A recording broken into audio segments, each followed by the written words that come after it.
You can't write this. Go back and tell your editor, I want to put this in the paper tomorrow. You got a hell of a nerve to open your mouth to call me an anti-Semite when your own people have been the worst anti-Semites in the world. Oh, sit down in your seat. We ain't going nowhere for a while. We're going to tarry here till we get the Holy Ghost.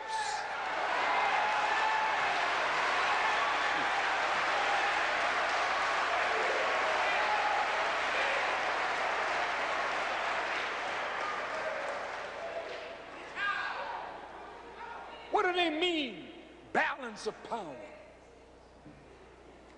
This is how the international bankers get their money back, governments whom they have loaned money to. Manipulate your sovereignty, naturally take it away from you. They finance and force. They create the opposing force, then finance it, so that there's a so-called balance of power in the world. As you recall my Savior's Day lecture,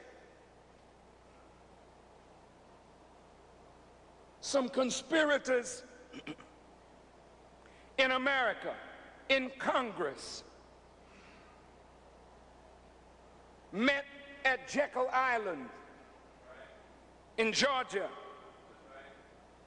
with Paul Warburg, Vanderlip, Nelson Aldrich,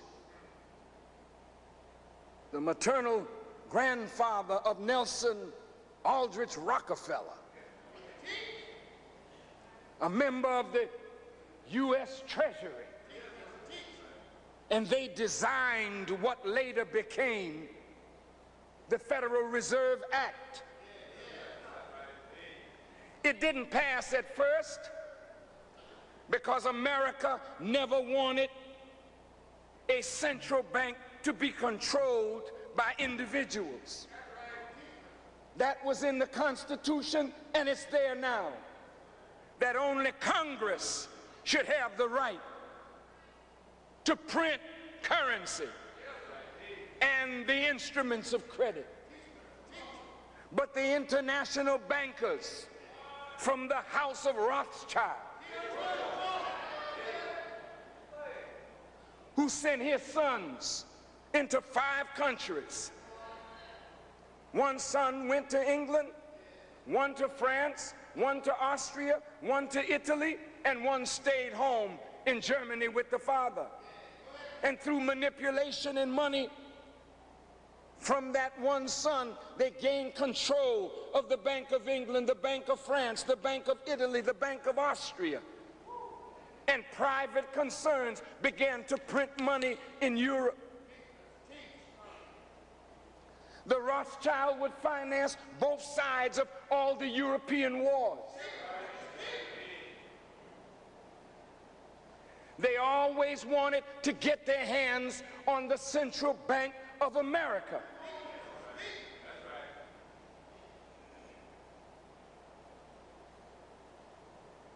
And they finally did.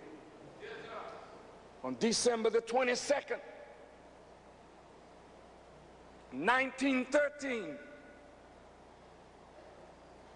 Congress passed into law the Federal Reserve Act. 2 months earlier, Congress and the same manipulators who crafted the bill that would later take control of the Central Bank of America, they also crafted from the second plank of Karl Marx's Communist Manifesto what they call a graduated income tax.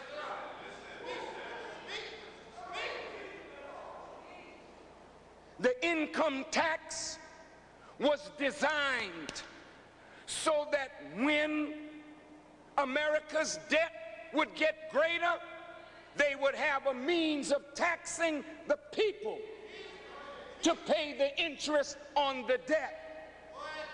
Now let's talk. Woodrow Wilson sold America out. President. He got in 1912, financed by international bankers. In 1913, the Federal Reserve Act was passed, and in the same year, the IRS became law. In the same year, the FBI was established. And in the same year, the ADL came into existence. This is not an accident. These four work together. I'll prove it in a minute.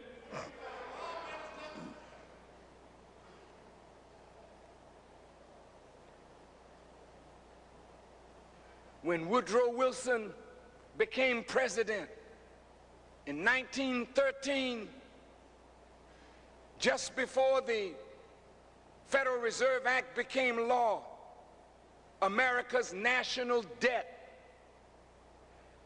was nearly $1 billion.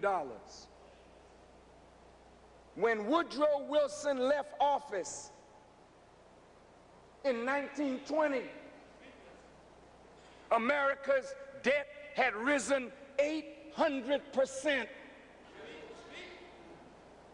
from 1 billion to 8 billion. How did the rich make America's debt grow?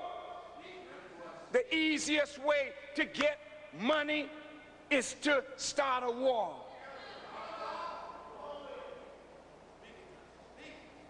Woodrow Wilson campaigned on the platform that he kept us out of war,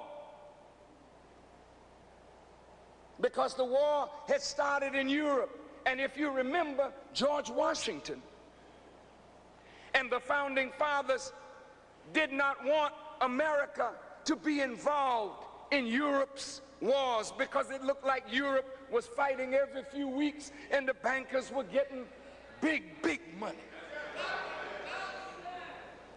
But the moment the international bankers took control of the money by taking control of the Central Bank of America,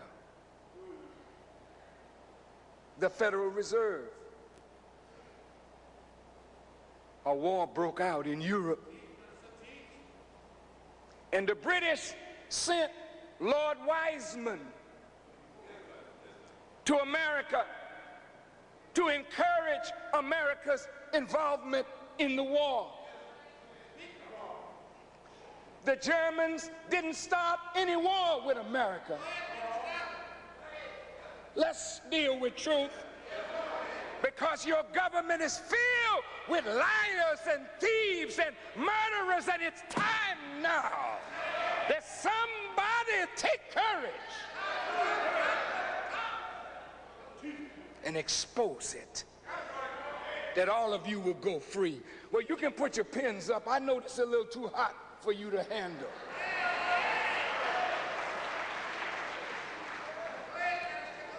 And I'm just warming up.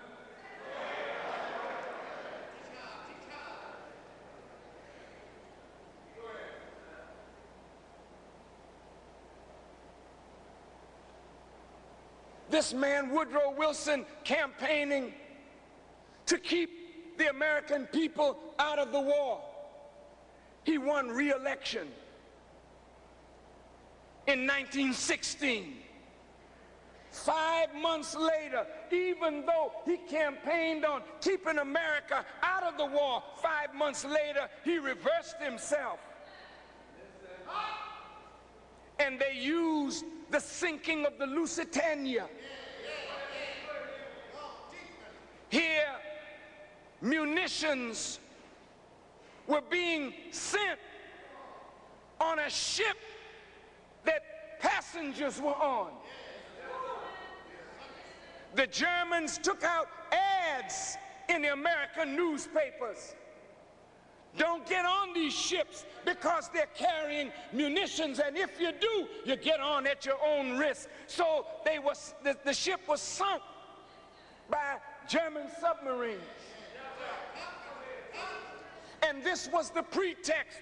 Then, of course, the Federal Reserve, who manipulate media. Now, I'm going to show you how you all don't have no media that is really out of control. You are not the controller. Oh, hell no. Some of you little sincere people, I'm going to write the truth. If you want to write it, you better get your own paper. Or you won't be able to write truth in a Negro paper, because the editors and publishers are frightened to death that they will lose their advertisers. You know I'm telling the truth. And most white newspapers, I'm talking about the big ones now, somebody calling shots. We'll get to that in a minute. You're going to wish you had left me alone. I'm not going to ease up. I'm not going to ease up. From now on, every time I open my mouth, I'm going to tell more and more and more and more and more of the truth that exposes the rottenness of all of these Confederate forces that are the destruction of my people in particular, but the masses of human beings in general. Now, let's go back. 1917, America gets into the war. At that time, $1 billion in debt. Now, America got to borrow money to finance the war effort. Who's she borrowing from? Who is America in debt to?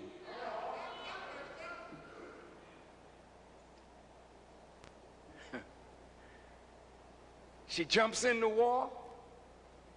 The war is won. And the politicians said it was a war to end all wars. Were they telling the truth?